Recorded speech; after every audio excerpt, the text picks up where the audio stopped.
जब भी मैं पंजाब आना मैनू बहुत एक तो सुकून मिलता है जब मैं हरमंदर साहब जाके मत्था टेकना या अपने पिंड डेरा बाबा नानक के दरबार साहब जाके मत्था टेकना। सैकेंड मैनू एनर्जी मिलती है।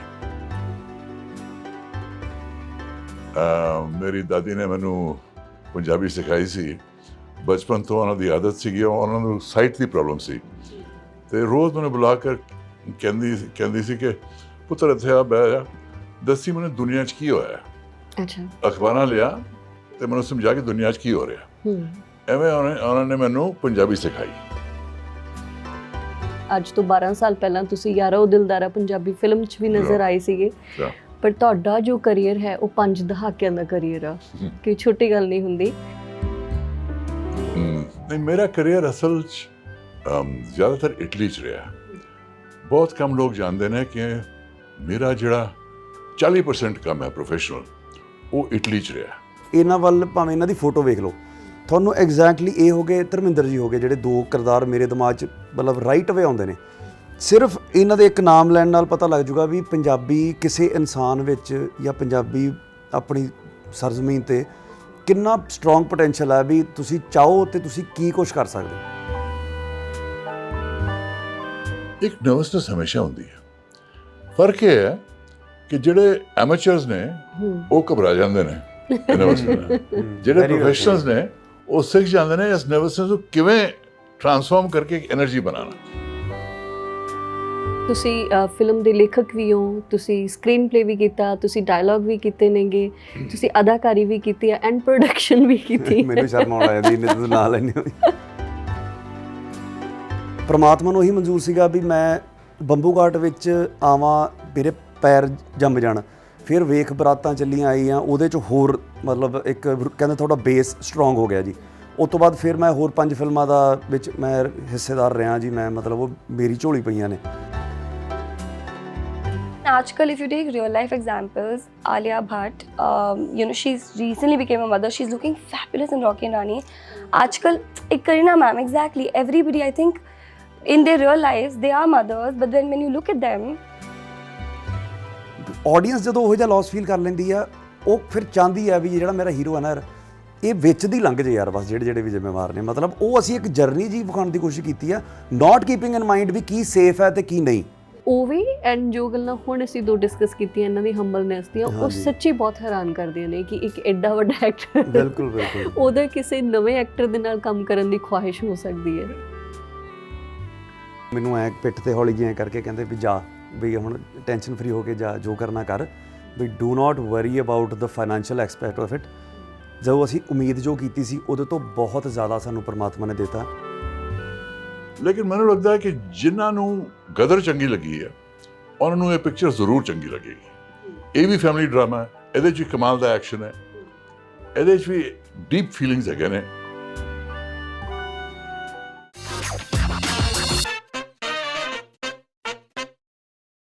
ਵੀ ਸੋਸ਼ਲ ਵੇਖ ਰਹੇ ਹੋ ਤੁਸੀਂ, ਮੈਂ ਗੁਰਦੀਪ ਤੁਹਾਡਾ ਸਾਰਿਆਂ ਦਾ ਸਵਾਗਤ ਕਰਦੀ ਹਾਂ। ਸਤਿ ਸ਼੍ਰੀ ਅਕਾਲ, ਉਮੀਦ ਹੈ ਤੁਸੀਂ ਸਾਰੇ ਠੀਕ ਠਾਕ ਹੋਵੋਗੇ। ਵੀ ਸੋਸ਼ਲ ਦੀ ਅੱਜ ਦੀ ਇੰਟਰਵਿਊ ਬੇहद ਖਾਸ ਹੈ ਕਿਉਂਕਿ ਸਾਡੇ ਅੱਜ ਦੇ ਇਸ ਇੰਟਰਵਿਊ ਦੇ ਵਿੱਚ ਸਾਡੇ ਲਈ ਬੇहद ਖਾਸ ਮਹਿਮਾਨ ਪਹੁੰਚੇ ਹੋਏ ਨੇ। 18 ਅਗਸਤ ਨੂੰ ਫਿਲਮ ਰਿਲੀਜ਼ ਹੋ ਰਹੀ ਹੈ ਜੂਨੀਅਰ, ਅਤੇ ਇਸ ਫਿਲਮ ਦੇ ਵਿੱਚ ਅਮੀਕ ਵਿਰਖੁਰੀ ਮੁੱਖ ਕਿਰਦਾਰ ਨਿਭਾ ਰਹੇ ਨੇ, ਸ੍ਰਿਸ਼ਟੀ ਜੈਨ ਨੇ। ਪਰ ਉਸ ਤੋਂ ਵੀ ਸਾਡੇ ਲਈ ਖਾਸ ਹੈ, ਮੈਂ ਉਮੀਦ ਕਰਦੀ ਹਾਂ ਕਿ ਉਹ ਗੁੱਸਾ ਨਹੀਂ ਕਰਨਗੇ, ਪਰ ਅੱਜ ਦੀ ਅਤੇ ਉਸ ਫਿਲਮ ਦੀ ਜੋ ਖਾਸੀਅਤ ਹੈ ਸਾਡੇ ਲਈ ਕਬੀਰ ਬੇਦੀ ਜੀ ਨੇ। ਕਿਉਂਕਿ ਸਾਡੇ ਲਈ ਵੀ ਖਾਸ ਹੈ ਕਿ ਉਹ ਪੰਜਾਬੀ ਨੇ ਅਤੇ ਪਹਿਲੇ ਭਾਰਤੀ ਅਦਾਕਾਰ ਨੇ ਜਿਨ੍ਹਾਂ ਨੇ ਹਾਲੀਵੁੱਡ ਦੇ ਵਿੱਚ ਕੰਮ ਕੀਤਾ। ਭਾਰਤ ਦੇ ਨਾਲ ਨਾਲ ਯੂਰਪ ਦੇ ਵੀ ਬਹੁਤ ਵੱਡੇ ਸਟਾਰ ਨੇ। ਸਰ ਤੁਹਾਡਾ ਬਹੁਤ ਬਹੁਤ ਸਵਾਗਤ ਹੈ। ਸਤਿ ਸ਼੍ਰੀ ਅਕਾਲ ਗੁਰਦੀਪ ਜੀ, ਥੈਂਕ ਯੂ ਸੋ ਮਚ। ਸਤਿ ਸ਼੍ਰੀ ਅਕਾਲ ma'am, welcome to B Social. ਸਤਿ ਸ਼੍ਰੀ ਅਕਾਲ ਮੀਕ ਭਾਜੀ, ਕਿਵੇਂ ਹੋ ਤੁਸੀਂ? ਬਹੁਤ ਚੰਗਾ ਜੀ, ਥੈਂਕ ਯੂ। ਮੁਬਾਰਕਾਂ ਤੁਹਾਨੂੰ। ਥੈਂਕ ਯੂ ਜੀ ਫਿਲਮ ਲਈ। ਹਾਂਜੀ, thank you so much ma'am. Sir ਜਦੋਂ ਭਾਜੀ ਹੁਣੇ as a producer Punjabi industry 'ਚ ਆਏ ਸੀਗੇ ਤਾਂ ਪੰਜਾਬੀ ਮੀਡੀਆ ਦੇ ਮੈਕਸੀਮਮ ਸਵਾਲ ਉਹਨਾਂ ਨੂੰ ਇਹ ਨਹੀਂ ਸੀ ਕਿ ਤੁਸੀਂ ਪ੍ਰੋਡਿਊਸਰ ਕਿਉਂ ਆਏ ਹੋ, ਉਹਨਾਂ ਨੂੰ ਇਹ ਸੀਗਾ ਕਿ ਤੁਸੀਂ ਬਤੌਰ ਐਕਟਰ ਕਿਉਂ ਨਹੀਂ ਆਏ, ਕਿਉਂਕਿ ਉਹਨਾਂ ਦੀ ਲੁੱਕ, ਉਹਨਾਂ ਦੀ ਗ੍ਰੇਸ ਇੰਨੀ ਜ਼ਿਆਦਾ ਵਧੀਆ ਸੀਗੀ। ਤਾਂ ਮੈਨੂੰ ਲੱਗਦਾ ਕਿ ਉਹ ਪ੍ਰੈਸ਼ਰ ਸੀਗਾ ਜਾਂ ਕੁਐਸਚਨ ਸੀਗੇ, ਜਾਂ ਫਿਰ ਪ੍ਰੋਡਕਸ਼ਨ 'ਚ ਆਉਣਾ ਸਿਰਫ ਇੱਕ ਜ਼ਰੀਆ ਸੀਗਾ ਪ੍ਰੋਡਕਸ਼ਨ ਤੁਹਾਡੇ ਲਈ ਕਿ ਤੁਸੀਂ ਐਕਟਿੰਗ 'ਚ ਆਉਣਾ? ਨਹੀਂ ਮੈਮ, ਐਕਟਿੰਗ ਦਾ ਮੈਨੂੰ ਕਦੀ ਕੌਨਫੀਡੈਂਸ ਨਹੀਂ ਸੀਗਾ ਜੀ। ਕਦੀ ਔਨ ਸਕਰੀਨ ਵਾਲਾ। ਮੈਨੂੰ ਫਰੈਂਕਲੀ ਜਦੋਂ ਮੈਂ ਬੰਬੂਗੜ੍ਹ ਜਾ ਸੀ ਮੈਨੂੰ ਸਵੇਰੇ ਉੱਠਣ ਦਾ ਹੀ ਸ਼ੌਂਕ ਨਹੀਂ ਸੀਗਾ ਜੀ ਕਿਉਂਕਿ ਮੈਨੂੰ ਇਹ ਪਤਾ ਸੀਗਾ ਐਕਟਿੰਗ ਦੀ ਰਿਕੁਆਇਰਮੈਂਟਸ ਕੀ ਨੇ ਜੀ, ਮੇਕਅਪ, ਅਰਲੀ ਉੱਠਣਾ, ਇਹ ਉਹ। ਸੋ ਮੈਂ ਬਿਹਾਈਂਡ ਦ ਕੈਮਰਾਸ ਜਿਹੜੀ ਟੀਮ ਥੋੜ੍ਹੀਆਂ ਰਾਤਾਂ ਲੰਮੀਆਂ ਕਰਦੀ ਹੈ ਜੀ, ਜਿਵੇਂ ਰਾਈਟਿੰਗ ਹੋ ਗਈ ਜਾਂ ਡਾਇਰੈਕਟਰਸ ਹੋ ਗਏ ਜਿਹੜੇ ਬੋਰਡ ਭਰਦੇ ਨੇ। So I have always loved being a part of that. So acting ਵਾਲਾ ਕਦੀ ਸੀਗਾ ਨਹੀਂ, ਕਦੀ ਮੁੱਖ ਕਿਰਦਾਰ ਤੇ ਕਦੀ ਵੀ ਨਹੀਂ ਸੋਚਿਆ ਸੀਗਾ। ਬਟ ਜਦੋਂ ਐਤਕੀ ਸਬੱਬ ਜਿਹਾ ਬਣਿਆ, ਜਦੋਂ ਐਤਕੀ ਸਾਰਿਆਂ ਨੇ ਸਲਾਹ ਵੀ ਦਿੱਤੀ ਅਤੇ ਉਹ ਲਿਖੀ ਮੇਰੀ ਹੋਈ ਆ ਹੁਣ ਕਰਕੇ, ਮੈਨੂੰ ਸੀਗਾ ਇਹਦੇ ਵਿੱਚ ਜਿਹੜੇ ਐਕਸ਼ਨ ਬਿਟਸ ਆ ਉਹ ਤਾਂ ਚਲੋ ਮੈਂ ਪਰਫੋਰਮ ਕਰ ਲਾਂਗਾ ਕਿਉਂਕਿ ਮੈਂ ਕੀਤਾ ਹੋਇਆ ਸੀਗਾ, ਮਾਰਸ਼ਲ ਆਰਟਸ ਕੀਤੇ ਹੋਏ ਸੀਗੇ। ਬਟ ਮੈਨੂੰ ਐਕਟਿੰਗ ਦਾ ਥੋੜ੍ਹਾ ਜਿਹਾ ਇੱਕ ਹੁੰਦਾ ਨਹੀਂ, ਜਦੋਂ ਤੁਸੀਂ ਜਦ ਤੱਕ ਕੀਤਾ ਨਹੀਂ ਹੁੰਦਾ ਤੁਹਾਨੂੰ ਪਤਾ ਨਹੀਂ ਹੁੰਦਾ ਵੀ ਤੁਹਾਡੇ 'ਚ ਪੋਟੈਂਸ਼ੀਅਲ ਹੈ ਕਿ ਨਹੀਂ ਹੈ। ਉਹਦੇ ਵਿੱਚ ਸਾਡੇ ਡਾਇਰੈਕਟਰ ਅਤੇ ਖਾਸ ਤੌਰ 'ਤੇ ਸ੍ਰਿਸ਼ਟੀ ਜੀ, ਇਹਨਾਂ ਨੇ ਆ ਕੇ ਉਹ ਹੈ ਇੱਕ ਝਾਕਾ ਹੀ ਸੀਗਾ ਜਿਹੜਾ ਕਿ ਮੋੜ 'ਚ ਆਪਾਂ ਨੂੰ ਸਾਰਿਆਂ ਨੇ ਥੋੜ੍ਹਾ ਐਪਰੀਸ਼ੀਏਟ ਵੀ ਕੀਤਾ ਸੀ ਉਸ ਚੀਜ਼ ਨੂੰ। ਸੋ ਉਦੋਂ ਇੱਕ ਪਹਿਲੋਂ ਇਹਨਾਂ ਨੇ ਹੌਸਲਾ ਦਿੱਤਾ, ਬਾਅਦ 'ਚ ਥੋੜ੍ਹਾ ਜਿਹਾ ਆਡੀਅנס ਨੇ ਹੌਸਲਾ ਦਿੱਤਾ ਵੀ ਯਾਰ, ਫਿਰ ਮੈਨੂੰ ਹੋ ਗਿਆ ਵੀ that it's not that big of a task, ਕੀਤਾ ਜਾ ਸਕਦਾ। ਸੋ ਦੈਟ ਵੇ ਇਹਨੂੰ ਐਕਟਿੰਗ 'ਚ ਤਬਦੀਲ ਹੋ ਗਿਆ ਜੀ ਇਹ। ਬਿਲਕੁਲ। ਸਾਨੂੰ ਆਪਣੇ ਬਾਰੇ ਦੱਸੋ। ਬਹੁਤ ਸਾਰੇ ਲੋਕਾਂ ਨੂੰ ਨਹੀਂ ਪਤਾ ਹੋਊਗਾ ਸ਼ਾਇਦ ਕਿ ਤੁਸੀਂ ਬਹੁਤ ਚੰਗੀ ਪੰਜਾਬੀ ਬੋਲ ਲੈਂਦੇ ਹੋ ਅਤੇ ਅੱਜ ਤੋਂ 12 ਸਾਲ ਪਹਿਲਾਂ ਤੁਸੀਂ ਯਾਰਾ ਉਹ ਦਿਲਦਾਰਾ ਪੰਜਾਬੀ ਫਿਲਮ 'ਚ ਵੀ ਨਜ਼ਰ ਆਏ ਸੀਗੇ। ਪਰ ਤੁਹਾਡਾ ਜੋ ਕਰੀਅਰ ਹੈ ਉਹ 5 ਦਹਾਕਿਆਂ ਦਾ ਕਰੀਅਰ ਆ, ਕੋਈ ਛੋਟੀ ਗੱਲ ਨਹੀਂ ਹੁੰਦੀ। ਐਂਡ ਮੈਂ ਚਾਹੂੰਗੀ ਕਿ ਥੋੜ੍ਹਾ ਜਿਹਾ ਤੁਸੀਂ ਆਪਣੇ ਬਾਰੇ, ਕਿਉਂਕਿ 47 ਤੋਂ ਸਿਰਫ 1 ਸਾਲ ਪਹਿਲਾਂ ਤੁਹਾਡਾ ਜਨਮ ਹੁੰਦਾ ਆ ਅਤੇ ਉਸ ਤੋਂ ਬਾਅਦ ਦੀ ਕੀ ਸਟੋਰੀ ਹੈ, ਕਿੱਥੇ ਇੱਥੇ ਪੰਜਾਬ 'ਚ ਤੁਸੀਂ ਕਿੱਥੋਂ ਦੇ ਹੋ, ਕਿਵੇਂ ਤੁਸੀਂ ਬੰਬੇ ਗਏ, ਸਭ ਕੁਝ। ਜੇ ਤੁਸੀਂ ਮੇਰੀ ਪੂਰੀ ਸਟੋਰੀ ਜਾਨਣਾ ਚਾਹੁੰਦੇ ਹੋ ਤੇ ਮੇਰੀ ਤੁਹਾਡੀ book ਆਈ। ਆਟੋਬਾਇਓਗ੍ਰਾਫੀ ਜ਼ਰੂਰ ਪੜ੍ਹਨਾ। ਉਹਦੇ ਲਈ ਵੀ ਤੁਹਾਨੂੰ ਬਹੁਤ ਮੁਬਾਰਕਾਂ, ਕਿਉਂਕਿ ਕਹਾਣੀ ਕਾਫੀ ਲੰਬੀ ਹੈ, ਕਈ ਉਹਦੇ ਲੈਵਲ ਹੈਗੇ ਨੇ। ਪਰ ਬੇਸਿਕ ਸਟੋਰੀ ਹੈ ਕਿ ਕਿਵੇਂ ਇੱਕ ਪੰਜਾਬੀ ਮੁੰਡਾ ਜਾ ਕੇ ਯੂਰਪ ਵਿੱਚ ਬਹੁਤ ਵੱਡਾ ਸਟਾਰ ਬਣਿਆ ਅਤੇ ਜਾ ਕੇ ਹਾਲੀਵੁੱਡ ਵਿੱਚ ਵੀ ਬਹੁਤ ਕੰਮ ਕੀਤਾ, ਜੇਮਸ ਬੌਂਡ ਫਿਲਮ ਵਿੱਚ, ਬੋਲਡ ਐਂਡ ਬਿਊਟੀਫੁਲ ਵਿੱਚ, ਕਈ ਅਮਰੀਕਨ ਸੀਰੀਜ਼ ਵਿੱਚ, ਨਾਲੇ ਇੰਡੀਆ 'ਚ ਹਿੰਦੀ ਬਾਲੀਵੁੱਡ ਫਿਲਮ ਦੇ ਇਲਾਵਾ तेलुगु फिल्म भी, कन्नड़ा फिल्म भी, पंजाबी फिल्म भी, सारिया फिल्मां कर चुका, मलयालम फिल्म भी कर चुका। तो करियर मेरा काफ़ी इंटरनेशनल रहा तो इंडिया विच भी काफ़ी रीजनल रहा, क्योंकि मेरी जिहड़ी बिलीफ है कि एक्टर्स मस्ट एक्ट। जे रोल तुहानूं चंगा लग्या, जे प्रोजेक्ट चंगा लग्या तो करना चाहिए। तेलुगु ਤੇ ਕਨੇਡਾ ਮੈਂ ਜਾਣਦਾ ਨਹੀਂ ਹੈ, ਲੇਕਿਨ ਫਿਰ ਵੀ ਤੇਲਗੂ ਅਤੇ ਕਨੇਡਾ 'ਚ ਮੈਂ ਆਪਣੀ ਡਬਿੰਗ ਕੀਤੀ ਆ। ਅੱਛਾ। ਹਾਂ, ਉਹ ਉੱਥੇ ਵੀ ਬਹੁਤ ਮਿਹਨਤ ਕਰਨੀ ਪੈਂਦੀ ਹੈ। ਫੋਰਚੂਨੇਟਲੀ ਪੰਜਾਬੀ 'ਚ ਮੈਨੂੰ ਇਹ ਤਕਲੀਫ ਨਹੀਂ ਹੈ ਕਿਉਂਕਿ ਪੰਜਾਬੀ ਮੈਂ ਬੋਲ ਲੈਂਦਾ। ਮੇਰੀ ਦਾਦੀ ਨੇ ਮੈਨੂੰ ਪੰਜਾਬੀ ਸਿਖਾਈ ਸੀ ਬਚਪਨ ਤੋਂ, ਉਹਨਾਂ ਦੀ ਆਦਤ ਸੀਗੀ, ਉਹਨਾਂ ਨੂੰ ਸਾਈਟ ਦੀ ਪ੍ਰੋਬਲਮ ਸੀ ਅਤੇ ਰੋਜ਼ ਮੈਨੂੰ ਬੁਲਾ ਕਰ ਕਹਿੰਦੀ ਸੀ ਕਿ ਪੁੱਤਰ ਇੱਥੇ ਆ, ਬਹਿ ਜਾ, ਦੱਸੀ ਮੈਨੂੰ ਦੁਨੀਆ 'ਚ ਕੀ ਹੋਇਆ। ਅੱਛਾ। ਅਖਬਾਰਾਂ ਲਿਆ ਅਤੇ ਮੈਨੂੰ ਸਮਝਾ ਕਿ ਦੁਨੀਆ 'ਚ ਕੀ ਹੋ ਰਿਹਾ। ਐਵੇਂ ਉਹਨਾਂ ਨੇ ਮੈਨੂੰ ਪੰਜਾਬੀ ਸਿਖਾਈ। ਕਰਦੇ ਕਰਦੇ ਪੰਜਾਬੀ ਬੋਲਣ 'ਚ ਕੋਈ ਖਾਸ ਤਕਲੀਫ ਨਹੀਂ ਸੀਗੀ, ਲੇਕਿਨ ਕਿਉਂਕਿ ਮੈਂ ਬੰਬਈ ਵੀ ਰਿਹਾ, ਅਬਰੋਡ ਵੀ ਰਿਹਾ, ਪੰਜਾਬੀ ਫਿਲਮ ਕਰਨ ਦਾ ਮੌਕਾ ਕਮ ਰਿਹਾ। ਹੁਣ ਮੈਂ ਵਾਪਸ ਆ ਗਿਆ ਅਤੇ ਏਮੀ ਨੇ ਮੈਨੂੰ ਇਹ ਫਿਲਮ ਪ੍ਰਪੋਜ਼ ਕੀਤੀ ਅਤੇ ਮੈਨੂੰ ਗੱਲ ਬੜੀ ਚੰਗੀ ਲੱਗੀ। ਜਿਵੇਂ ਅੱਜ ਗਦਰ ਬਹੁਤ ਚੰਗੀ ਚੱਲ ਰਹੀ ਹੈ ਜੀ, ਉਹ ਵੀ ਇੱਕ ਫੈਮਿਲੀ ਡਰਾਮਾ ਹੈ, ਐਕਸ਼ਨ ਹੈ। ਇਸ ਫਿਲਮ ਵਿੱਚ ਵੀ ਐਕਸ਼ਨ ਕਮਾਲ ਦਾ ਹੈ, ਬਹੁਤ ਵੱਡਾ ਫੈਮਿਲੀ ਡਰਾਮਾ ਵੀ ਹੈ ਕਿ ਕਿਸ ਹੱਦ ਤੱਕ ਇੱਕ ਪਿਓ ਜਾ ਕੇ ਆਪਣੀ ਬੇਟੀ ਲਈ ਕੁਝ ਵੀ ਕਰ ਸਕਦਾ ਹੈ। ਅਤੇ ਮੈਨੂੰ ਇਹ ਗੱਲ ਬਹੁਤ ਟੱਚ ਕਰ ਗਈ ਸੀ ਕਿ ਇੰਨੀ ਸਿੰਸੈਰਿਟੀ ਨਾਲ ਇਹਨਾਂ ਨੇ ਸਕ੍ਰਿਪਟ ਬਣਾਈ ਹੈ। ਅਤੇ ਕੰਮ ਕਰਦੇ ਵੇਲੇ ਮੈਂ ਵੇਖਿਆ ਕਿ ਐਮੀ ਨੇ ਕਿੰਨੀ ਮਤਲਬ ਲਗਨ ਨਾਲ, ਕਿੰਨੀ ਪ੍ਰੋਫੈਸ਼ਨਲਿਜ਼ਮ ਨਾਲ, ਕਿੰਨੀ ਡੈਡੀਕੇਸ਼ਨ ਨਾਲ ਆਪਣਾ ਰੋਲ ਕੀਤਾ, ਐਕਸ਼ਨ ਕੀਤਾ, ਕਮਾਲ ਦਾ ਐਕਸ਼ਨ ਕੀਤਾ। ਉਹ ਵੀ ਬਲਗੇਰੀਆ ਦੇ, ਜਾਰਜੀਆ ਦੇ ਕਮਾਲ ਦੇ ਐਕਸ਼ਨ ਸਟੰਟਮੈਨ ਦੇ ਨਾਲ। ਤਾਂ ਬਹੁਤ ਕੁਛ ਕੀਤਾ ਅਤੇ ਮੈਂ ਬਹੁਤ ਇੰਪ੍ਰੈਸ ਹੋਇਆ ਇਸ ਪੂਰੀ ਯੂਨਿਟ ਨਾਲ, ਸ੍ਰਿਸ਼ਟੀ ਨਾਲ, ਅਮੀਕ ਨਾਲ, ਕਿਉਂਕਿ ਇਹ ਬੰਦਿਆਂ ਨੇ ਬਹੁਤ ਪ੍ਰੋਫੈਸ਼ਨਲ ਕੰਮ ਕੀਤਾ। ਅਤੇ ਮੈਂ ਮੰਨਦਾ ਕਿ ਜਿਨ੍ਹਾਂ ਨੂੰ ਗਦਰ ਚੰਗੀ ਲੱਗੀ ਹੈ ਉਹਨਾਂ ਨੂੰ ਸਭ ਜੂਨੀਅਰ ਵੀ ਚੰਗੀ ਲੱਗੇਗੀ।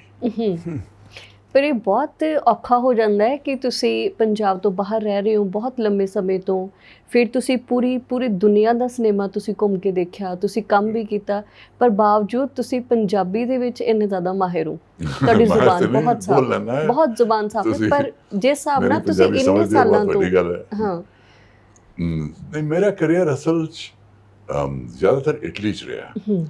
ਬਹੁਤ ਕਮ ਲੋਕ ਜਾਣਦੇ ਨੇ ਕਿ ਮੇਰਾ ਜਿਹੜਾ 40% ਕੰਮ ਹੈ ਪ੍ਰੋਫੈਸ਼ਨਲ, ਉਹ ਇਟਲੀ 'ਚ ਰਿਹਾ।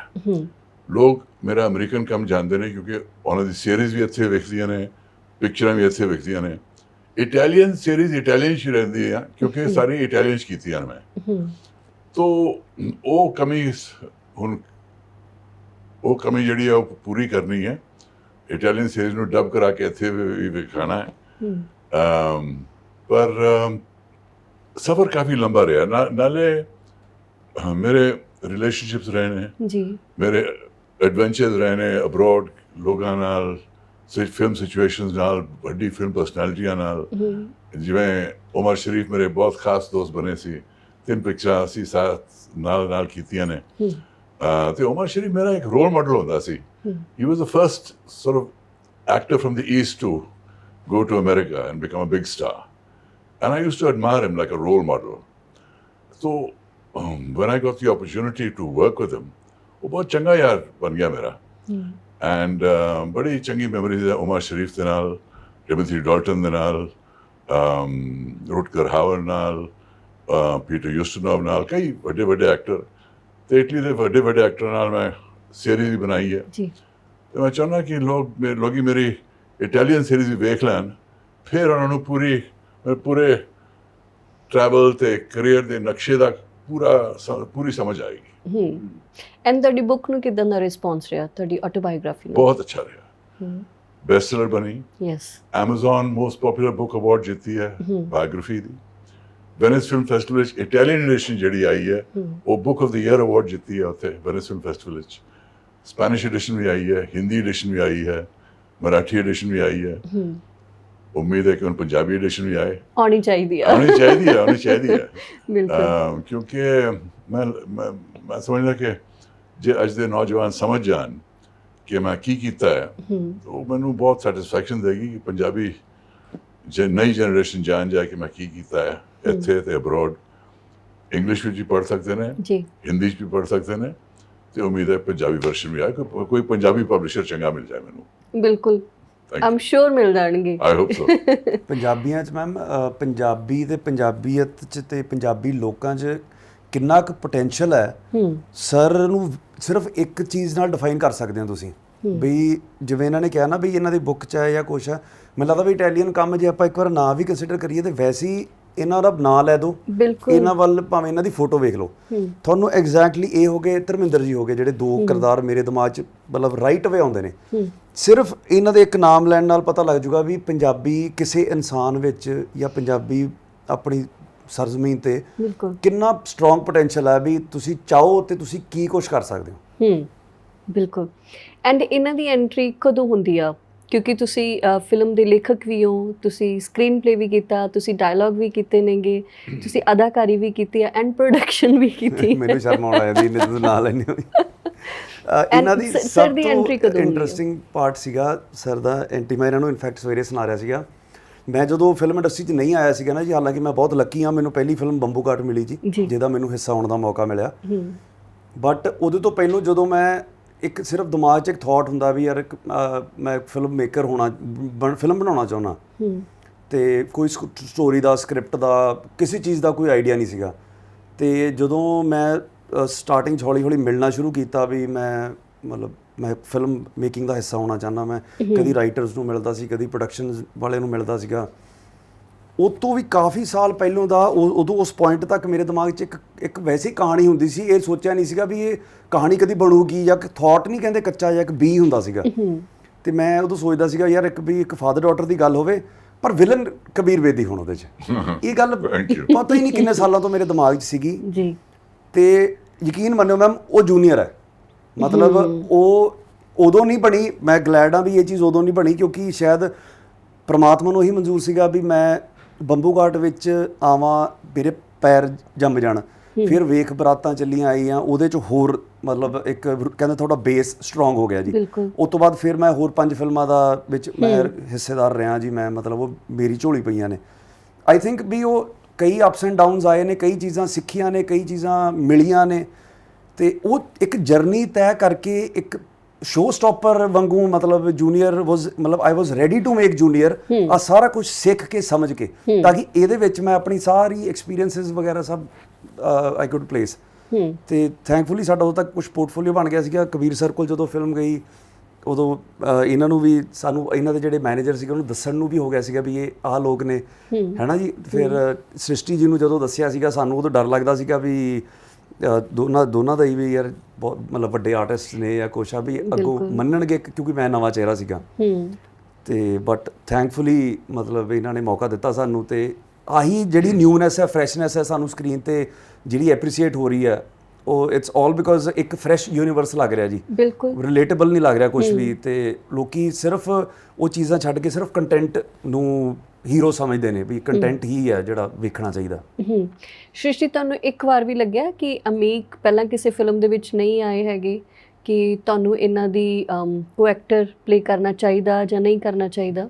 ਜਦ ਤੁਸੀਂ ਕੰਟੈਂਟ ਜਾਂ ਆਪਣੇ ਪ੍ਰੋਜੈਕਟ ਕਿਵੇਂ ਚੂਜ਼ ਕਰਦੇ ਹੋ, ਪ੍ਰਾਇੋਰਿਟੀ ਕੀ ਹੁੰਦੀ ਹੈ?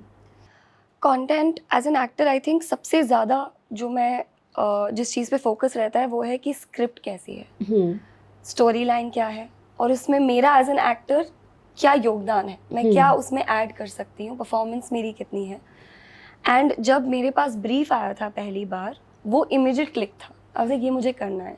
और जब मैं अमित से पहली बार मिली और उन्होंने मुझे ये कहा कि सृष्टि यू आर द हीरोइन, लेकिन हीरोइन वाला कोई सिस्टम नहीं होने वाला, कोई बाल नहीं उड़ेंगे, कोई झुमके नहीं हिलेंगे, there is going to be no makeup, there is going to be you know no beauty shots, more realistic. Yes, and उससे भी ज़्यादा the one thing I think जो मेरे लिए आज तक मैं कर नहीं पाई हूँ इससे पहले प्रोजेक्ट्स में, इस सिर्फ मैं और मेरा आर्ट हूँ कैमरे के सामने। क्योंकि कहीं ना कहीं जब ये वेल हट जाती है ना, मेकअप, हेयर, क्योंकि उस पर भी ध्यान जाता है, बिल्कुल, और जब ये वेल हट जाती है और सिर्फ आप और आपका क्राफ्ट है प्रेजेंट करने के लिए, आई थिंक वो हर एक्टर के लिए एक बहुत अच्छी अपॉर्चुनिटी होती है।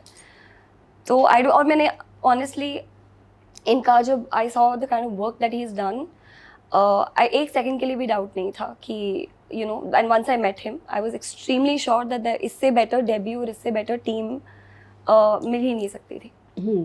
ਸਰ, ਤੁਹਾਡੇ ਮਾਈਂਡ 'ਚ ਕਦੇ ਵੀ ਆਉਂਦਾ ਹੈ ਕਿ ਮੇਰੀ ਸਟਾਰਡਮ ਜਾਂ ਮੈਂ ਇੰਨੇ ਦਹਾਕਿਆਂ ਤੋਂ, ਇੰਨੇ ਡੈਕੇਡਸ ਤੋਂ ਮੈਂ ਕੰਮ ਕਰ ਰਿਹਾ, ਕਿ ਮੈਨੂੰ ਕਿਹਦੇ ਨਾਲ ਕੰਮ ਕਰਨਾ ਚਾਹੀਦਾ ਜਾਂ ਨਹੀਂ ਚਾਹੀਦਾ? ਮੈਨੂੰ ਸਭ ਤੋਂ ਵੱਡੀ ਗੱਲ ਹੈ ਪ੍ਰੋਜੈਕਟ, ਤੇ ਦੂਜੀ ਮੇਰਾ ਰੋਲ। ਜਿੰਨਾ ਤਕੜਾ ਵਿਲਨ ਹੋਏ ਉਨਾ ਵੱਡਾ ਹੀਰੋ ਬਣਦਾ ਹੈ। ਐਗਜ਼ੈਕਟਲੀ। ਤੇ ਮੇਰੀ ਕੋਸ਼ਿਸ਼ ਇਹ ਸੀ ਕਿ ਵਿਲਨ ਜਿਵੇਂ ਆਏ ਬਿਲਕੁਲ ਬੰਦਾ ਬਹੁਤ ਪਾਵਰਫੁਲ ਲੱਗੇ ਕਿ ਕਿਸੇ ਦੀ ਪ੍ਰੈਜ਼ੈਂਸ ਆਈ ਹੈ, ਇੱਕ ਡੇਂਜਰ ਹੈ, ਇੱਕ ਆਬਸਟੀਕਲ ਹੈ ਜਿਹਨੂੰ ਪਾਰ ਕਰਨਾ ਬਹੁਤ ਮੁਸ਼ਕਿਲ ਹੈ। ਤੇ ਵਨਸ ਆਈ ਗੈਟ ਦੈਟ, ਫਿਰ ਮੈਨੂੰ ਲੱਗਦਾ ਹਾਂ ਇਹ ਰੋਲ ਚੰਗਾ ਹੈ, ਰੋਲ ਕਰਾਂਗਾ। ਫਿਰ ਹੀਰੋ ਤੇ what he does to overcome the villain and to become even bigger. So I'm grateful कि Amik chose me. I like the project. ਸਭ ਤੋਂ ਜ਼ਿਆਦਾ ਮੈਂ ਇਹਨਾਂ ਦੀ ਸਿੰਸੀਅਰਿਟੀ ਤੋਂ ਇੰਪ੍ਰੈਸ ਹੋਇਆ ਕਿ ਕਿਸ ਬਿਲੀਫ ਨਾਲ ਇਹ ਪ੍ਰੋਜੈਕਟ ਉਹਨਾਂ ਨੇ ਸ਼ੁਰੂ ਕੀਤਾ, ਕਿਸ ਹੌਸਲੇ ਨਾਲ ਪ੍ਰੋਜੈਕਟ ਖਤਮ ਕੀਤਾ। ਕਿਉਂਕਿ ਅੱਜ ਕੱਲ੍ਹ ਦੇ ਜ਼ਮਾਨੇ 'ਚ ਪਿਕਚਰ ਨੂੰ ਬਣਾਉਣਾ ਤੇ ਕੰਪਲੀਟ ਕਰਨਾ ਬਹੁਤ ਵੱਡੀ ਗੱਲ ਹੈ। ਬਾਕਸ ਆਫਿਸ ਜੋ ਵੀ ਹੋਏ ਉਮੀਦ ਹੈ ਕਿ ਬਹੁਤ ਵੱਡੀ ਫਿਲਮ ਬਣੇ, ਬਹੁਤ ਸਕਸੈਸਫੁਲ ਹੋਏ, ਪਰ just to make and complete a film ਅੱਜ ਕੱਲ੍ਹ ਬਹੁਤ ਵੱਡੀ ਚੈਲੰਜ ਹੈ। ਇਹ ਕੰਪਲੀਟ ਕਰਨਾ ਬਹੁਤ ਵੱਡੀ ਗੱਲ ਹੈ। ਮੈਂ ਵਧਾਈ ਦਿੰਦਾ ਅਮੀਕ ਨੂੰ ਕਿਸ ਸਟਾਈਲ ਨਾਲ ਇਹਨੇ ਇਹ ਪਿਕਚਰ ਕੰਪਲੀਟ ਕੀਤੀ ਹੈ, ਕਿ ਹੁਣੇ ਇਹ ਪਿਕਚਰ ਆ ਰਹੀ ਹੈ, ਗਦਰ ਦੀ ਟੱਕਰ ਲੈ ਰਹੀ ਹੈ, ਓ ਮਾਈ ਗॉड ਦੀ ਟੱਕਰ ਲੈ ਰਹੀ ਹੈ। ਲੇਕਿਨ ਮੈਨੂੰ ਲੱਗਦਾ ਹੈ ਕਿ ਜਿਨ੍ਹਾਂ ਨੂੰ ਗਦਰ ਚੰਗੀ ਲੱਗੀ ਹੈ ਉਹਨਾਂ ਨੂੰ ਇਹ ਪਿਕਚਰ ਜ਼ਰੂਰ ਚੰਗੀ ਲੱਗੇਗੀ। ਇਹ ਵੀ ਫੈਮਿਲੀ ਡਰਾਮਾ ਹੈ, ਇਹਦੇ 'ਚ ਵੀ ਕਮਾਲ ਦਾ ਐਕਸ਼ਨ ਹੈ, ਇਹਦੇ 'ਚ ਵੀ ਡੀਪ ਫੀਲਿੰਗਸ ਹੈਗੇ ਨੇ। ਤੇ ਜੇ ਗਦਰ ਚੰਗੀ ਲੱਗੀ ਹੈ, ਇਹ ਪਿਕਚਰ ਜ਼ਰੂਰ ਚੰਗੀ ਲੱਗੇਗੀ। ਬਿਲਕੁਲ। ਤੁਹਾਨੂੰ ਇਹ ਚੀਜ਼ਾਂ ਹੈਰਾਨ ਨਹੀਂ ਕਰਦੀਆਂ ਜਦੋਂ ਸਰ ਇਹ ਕਹਿੰਦੇ ਨੇ ਕਿ ਅਮੀਕ ਨੇ ਮੈਨੂੰ ਚੂਜ਼ ਕੀਤਾ? ਬਹੁਤ ਹੈਰਾਨ ਕਰਦੀ ਹੈ ਨਾ। ਮੇਰੀ ਟੀਮ ਮੈਨੂੰ ਸਪੈਸ਼ਲੀ ਸ਼ਿਵਮ ਮੈਨੂੰ ਦੱਸਣਾ ਹੈ ਕਿ ਸਰ ਨੇ ਆਪਾਂ ਨੂੰ ਥੈਂਕ ਯੂ ਕੀਤਾ ਕਿ ਤੁਸੀਂ ਮੈਨੂੰ ਵੈਲਕਮ ਕੀਤਾ। ਕਿਉਂਕਿ ਇਹ ਚੀਜ਼ਾਂ ਮਤਲਬ ਇੰਨੀ ਹੰਬਲਨੈਸ ਆਪਾਂ ਆਮ ਤੌਰ ਤੇ ਨਹੀਂ ਦੇਖਦੇ ਹੈਗੇ ਹੈ ਨਾ। ਜਦੋਂ ਸਾਨੂੰ ਕੋਈ ਸਾਡੇ ਤੋਂ ਵੱਡਾ ਉਮਰ 'ਚ ਵੀ ਜਾਂ ਤਜਰਬੇ 'ਚ ਵੀ ਰੁੱਤ ਵਿੱਚ ਵੀ ਕਿਰਦਾਰ 'ਚ ਵੀ ਵੱਡਾ ਇਨਸਾਨ ਸਾਨੂੰ ਆ ਕੇ ਸ਼ੁਕਰੀਆ ਕਹਿੰਦਾ ਤਾਂ ਸਾਨੂੰ ਸੱਚੀ ਬਹੁਤ ਵੱਡੀ ਗੱਲ ਲੱਗਦੀ ਹੈ। ਬਹੁਤ ਵੱਡੀ ਗੱਲ ਹੈ। ਐਂਡ ਤੁਹਾਨੂੰ ਇਹ ਚੀਜ਼ ਵੱਡੀ ਨਹੀਂ ਲੱਗਦੀ ਕਿ ਜਦੋਂ ਸਰ ਕਹਿੰਦੇ ਨੇ ਕਿ ਅਮੀਕ ਨੇ ਮੈਨੂੰ ਇਸ ਕੈਰੈਕਟਰ ਲਈ ਚੁਣਿਆ? ਨਹੀਂ, ਉਹ ਤਾਂ ਸਰ ਦਾ ਬਹੁਤ ਬੜਾਪਨ ਹੈ ਜੀ। ਐਂ ਕਹਿੰਦੇ ਨੇ ਸਾਨੂੰ ਅੱਜ ਤੱਕ ਕਹੀ ਆ ਵੀ ਬਸ ਅਸੀਂ ਸਕ੍ਰਿਪਟ ਦਿੱਤੀ ਸੀਗੀ, ਸਾਨੂੰ ਇਹ ਸੀਗਾ ਵੀ ਅਸੀਂ ਤੇ ਅਰਦਾਸਾਂ ਕਰਦੇ ਸੀਗੇ ਵੀ ਯਾਰ ਅੱਗੋਂ ਸਾਡੇ ਪੇਸ਼ਕਸ਼ 'ਚ ਕੋਈ ਵੀ ਚੀਜ਼ ਐਵੇਂ ਦੀ ਢਿੱਲੀ ਨਾ ਹੋਵੇ ਜਾਂ ਵੀ ਜਿਹਦੇ 'ਚ ਇਹ ਕਹਿਣ ਵੀ ਮੈਂ ਸੋਚਦਾ ਜਾਂ ਕੁਛ ਆ। ਪਰ ਇਨਫੈਕਟ ਇਹਨਾਂ ਨੇ ਮਤਲਬ ਰਾਈਟ ਅਵੇ ਇਹਨਾਂ ਦੇ ਮੈਨੇਜਮੈਂਟ ਵੱਲੋਂ ਸਰ ਵੱਲੋਂ ਇਨਫੈਕਟ ਇਹਨਾਂ ਨੇ ਹਾਂ ਤੇ ਸਾਨੂੰ ਕੀਤੀ, ਜਿਹੜੇ ਅਸੀਂ ਖੁਸ਼ਨਸੀਬ ਹੈਗੇ ਆ। ਫਿਲਮ ਦੇ ਡਿਊਰਿੰਗਸ ਮੈਨੂੰ ਯਾਦ ਆ ਮੈਂ ਜਾਰਜੀਆ ਸੀਗਾ, ਸਰ ਯਾਦ ਆ ਜ਼ੂਮ ਕਾਲ 'ਤੇ ਵੀ ਆਪਣੀ ਗੱਲ ਹੋਈ ਸੀਗੀ ਜਦੋਂ ਫਰਸਟ ਨਰੇਸ਼ਨ ਹੋਈ ਸੀਗੀ ਤੇ ਅਸੀਂ 3 ਜਣੇ ਜ਼ੂਮ ਕਾਲ 'ਤੇ ਅਸੀਂ ਸਰ ਨੂੰ ਪੂਰਾ ਨਰੇਟ ਕੀਤਾ। ਇਹ ਉਹਨਾਂ ਸਰ ਨੇ ਜਦੋਂ ਉਦੋਂ ਐਕਸਾਈਟਮੈਂਟ ਵਿਖਾਈ ਉਦੋਂ ਵੀ ਮੈਂ ਕਿਹਾ ਯਾਰ ਵੀ ਮਤਲਬ ਜੇ ਸਰ ਐਕਸਾਈਟਡ ਹੋ ਗਏ ਨਾ ਫਿਰ ਆਪਣਾ ਮਤਲਬ ਮੋਰ ਦੈਨ 50% ਇਜ਼ ਸੌਰਟਡ। ਕਿਉਂਕਿ ਉਹੀ ਗੱਲ ਆ ਵੀ ਵਿਲਨ ਦਾ ਵੱਡਾ ਹੋਣਾ ਤੇ ਸਰ ਕਹਿੰਦੇ ਨੇ ਵੀ ਸਰ ਕੋਸ਼ਿਸ਼ ਕਰਦੇ ਨੇ, ਮੈਨੂੰ ਲੱਗਦਾ ਇਹਨਾਂ ਨੂੰ ਵੱਡਾ ਜਾਂ ਲਾਰਜਰ ਦੈਨ ਲਾਈਫ ਦਿਖਾਉਣ ਲਈ ਨਾ ਸਾਡੀ ਕੋਈ ਕੋਸ਼ਿਸ਼ ਦੀ ਲੋੜ ਹੈ ਨਾ ਇਹਨਾਂ ਦੀ ਆਪਣੀ ਕੋਸ਼ਿਸ਼ ਦੀ ਲੋੜ ਆ। ਇਹ ਹੁਣ ਕੋਈ ਕੋਸ਼ਿਸ਼ ਨਹੀਂ ਕਰ ਰਹੇ, ਬੈਠੇ ਨੇ ਇੱਕ ਵਾਰੀ ਕੈਮਰਾ ਇਹਨਾਂ ਮਾਰ ਦੋ is as it is larger than life. ਇੱਕ ਪਰਸਨੈਲਿਟੀ, ਇੱਕ ਔਰਾ, ਇੱਕ ਉਹਨਾਂ ਦੀ ਹੋਂਦ, presence, it is amazing the way entirely he is, है ना? But I have to मतलब say this to you sir and to everybody. मैं अमीक से जब पहली बार I mean 2 साल हो गए since I know him now, it was his dream to have you on the project. It was our dream to have you on the project. We feel very grateful that you gave us so much love and your support. Mission Admiration Society, Mission Admiration Society, ਇਹ ਗੱਲ ਚੰਗੀ ਹੈ ਬਿਲਕੁਲ। And ਇਸ project ਦੇ ਵਿੱਚ Kabir Bedi sir ਦਾ ਹੋਣਾ, ਸ੍ਰਿਸ਼ਟੀ ਉਹਨਾਂ ਦਾ ਡੈਬਿਊ ਹੋਣਾ ਅਤੇ ਇਸ ਤੋਂ ਇਲਾਵਾ ਤੁਹਾਡਾ ਵੀ ਬਤੌਰ ਹੀਰੋ ਡੈਬਿਊ ਹੋਣਾ ਐਂਡ ਪੂਰੀ ਫਿਲਮ ਦੀ ਇੱਕ ਐਗਜ਼ੀਕਿਊਸ਼ਨ ਜੋ ਕੀਤੀ ਗਈ ਆ ਤਾਂ ਉਹ 'ਚ ਇੱਕ ਟੈਗਲਾਈਨ ਵੀ ਦਿੱਤੀ ਗਈ ਹੈ ਕਿ ਫਸਟ ਟਾਈਮ ਪੰਜਾਬੀ ਫਿਲਮ ਦੇ ਵਿੱਚ ਇੱਕ ਹਾਲੀਵੁੱਡ ਟਾਈਪ ਤੁਸੀਂ ਐਕਸਪੀਰੀਅੰਸ ਕਰੋਗੇ। ਇਹ ਵਿਜ਼ਨ ਤੁਹਾਡਾ ਸੀ ਜਾਂ ਤੁਹਾਡੀ ਬੈਕ ਹੈਡ ਤੇ ਜੋ ਟੀਮ ਹੈ ਉਹਨਾਂ ਦਾ ਸੀ ਕਿ ਫਿਲਮ ਇਸ ਤਰ੍ਹਾਂ ਦੀ ਦਿਸਣੀ ਚਾਹੀਦੀ ਹੈ? ਮੈਮ ਜੇ ਕਿਸੇ ਨੇ ਵੀ ਭਾਵੇਂ ਉਹ ਕਮੈਂਟ ਸੈਕਸ਼ਨ 'ਚ ਲਿਖਿਆ ਜਾਂ ਕਿਸੇ ਨੇ ਸਾਨੂੰ ਫੋਨ ਕਰਕੇ ਵੌਇਸ ਟੈਕਸਟ ਛੱਡਿਆ ਜਾਂ ਕਿਸੇ ਨੇ ਸਿਰਫ ਆਪਣੇ ਦਿਲ 'ਚ ਵੀ ਸੋਚਿਆ ਨਾ ਵੀ ਆਹ ਚੀਜ਼ ਇੱਕ ਹਾਲੀਵੁੱਡ ਦੀ ਰੰਗਤ ਇਹਦੇ 'ਚ ਨਜ਼ਰ ਆ ਰਹੀ ਹੈ, ਸੋ ਇਹ ਇਕੱਲੀ ਮੇਰੀ ਵਿਜ਼ਨ ਨਾਲ ਤੇ ਪੋਸੀਬਲ ਨਹੀਂ ਹੈਗਾ ਜੀ। ਇਹ it is entirely a collective effort ਵੀ ਟੀਮ ਵਿੱਚ ਹਰ ਬੰਦਾ ਆਪਾਂ ਸਾਰੇ ਇੱਕ ਪੇਜ ਤੇ ਆਉਣ ਲੱਗਿਆ ਬਹੁਤਾ ਸਮਾਂ ਵੀ ਨਹੀਂ ਲਾਇਆ। ਸਾਨੂੰ ਪਤਾ ਸੀਗਾ ਵੀ ਅਸੀਂ ਸਟੋਰੀ ਹੀ ਉਹ ਚੀਜ਼ ਕੀਤੀ ਸੀ ਜਿਹਨੂੰ ਇਹੋ ਜਿਹਾ ਰੰਗ ਭਰਿਆ ਜਾ ਸਕੇ ਜਿਹਦੇ 'ਚ। ਬਿਲਕੁਲ। ਸੋ ਸਟੋਰੀ ਤੋਂ ਲੈ ਕੇ ਕਾਸਟਿੰਗ ਤੋਂ ਲੈ ਕੇ ਇੱਕ ਵਾਰ ਵੀ ਐਵੇਂ ਦਾ ਨਹੀਂ ਹੋਇਆ ਵੀ ਕੋਈ ਛੋਟੇ ਕੈਰੈਕਟਰ ਵੀ ਨੇ ਯਾਰ ਵੀ ਇਹ ਹੋਣ ਜਾਂ ਨਾ ਹੋਣ। ਮਤਲਬ ਜਦੋਂ ਕੋਈ ਗੱਲ ਰੱਖਦਾ ਸੀਗਾ ਰਾਈਟ ਅਵੇ ਸਹਿਮਤੀ ਹੁੰਦੀ ਸੀਗੀ ਜਾਂ ਉਹਨੂੰ ਕਹਿੰਦੇ ਸੀਗੇ ਵੀ ਨਹੀਂ ਇਹ ਮਤਲਬ ਆਪਸ਼ਨ ਕਰ ਲੈਂਦੇ ਹਾਂ, ਸੋਚ ਲੈਂਦੇ ਹਾਂ। ਸੋ ਇਹ it is entirely collective effort ਵੀ ਡਾਇਰੈਕਟਰ ਦਾ ਕਹਿ ਲਓ, ਐਗਜ਼ੈਕਟਿਵ ਪ੍ਰੋਡਿਊਸਰ ਦਾ ਕਹਿ ਲਓ, ਸਾਡਾ ਸਾਰਿਆਂ ਦਾ ਵੀ ਆਹ ਇੱਕ ਚੀਜ਼ ਹੈ, ਆਹ ਇੱਕ ਮਿਸ਼ਨ ਹੈ ਵੀ ਕਿਉਂਕਿ ਸਾਡੇ ਇਹਦੇ ਵਿੱਚ ਹੁਣ ਸਰ ਨੇ ਲਿਟਰਲੀ ਜਿਹੜਾ ਇੱਕ ਪੂਰਾ ਜਦੋਂ ਆਉਂਦੇ ਨੇ ਲੋਕਾਂ ਦੇ ਇੱਕ ਵਾਰੀ ਹਾਰਟਬੀਟ ਸਟਾਪ ਹੀ ਹੁੰਦੀ ਹੈ ਯਾਰ ਵੀ ਕਬੀਰ ਸਰ ਨੇ ਇਹਦੇ 'ਚ ਹੈ ਨਾ। ਤੇ ਉਹ ਤੋਂ ਪਹਿਲਾਂ ਪੰਜਾਬ ਵਾਸਤੇ ਅਸੀਂ 2 ਨਵੇਂ ਚਿਹਰੇ ਹਾਂ, ਬਟ ਅੱਜ ਸਾਨੂੰ ਇਹ ਮਾਣ ਨਾਲ ਕਹਿੰਦੇ ਮਹਿਸੂਸ ਹੁੰਦਾ ਵੀ ਇੱਕ ਇਸ ਫਿਲਮ ਦੇ ਵਿੱਚ ਕੰਟੈਂਟ ਹੀਰੋ ਹੈ। ਇਹਦੇ ਵਿੱਚ ਕੋਈ ਵੀ ਬੰਦਾ ਜਿਹੜਾ ਕਹਿ ਰਿਹਾ ਵੀ ਇਹ ਯਾਰ ਹਾਲੀਵੁੱਡ ਦੀ ਲੱਗਦੀ ਹੈ ਜਾਂ ਸਾਊਥ ਨਾਲ ਟੱਕਰ ਦੇਣ ਦੇ ਬਰਾਬਰ ਹੋ ਗਿਆ ਪੰਜਾਬੀ ਇੰਡਸਟਰੀ, ਸੋ ਇਹ ਇੱਕ ਸਾਰਿਆਂ ਦੀ ਇੱਕ ਇੰਟੈਂਸ਼ਨ ਸੀਗੀ ਜੀ ਇਹਨੂੰ ਐਵੇਂ ਦਾ ਹੀ ਕਰਨਾ। ਐਂਡ ਹਰਮਨ ਢਿੱਲੋਂ ਜੋ ਇਸ ਫਿਲਮ ਦੇ ਹਦਾਇਤਕਾਰ ਨੇ ਤੇ ਉਹਨਾਂ ਦੀ ਵੀ ਐਜ਼ ਅ ਡਾਇਰੈਕਟਰ ਇਹ ਪਹਿਲੀ ਫਿਲਮ ਹੈ। ਹਾਂਜੀ।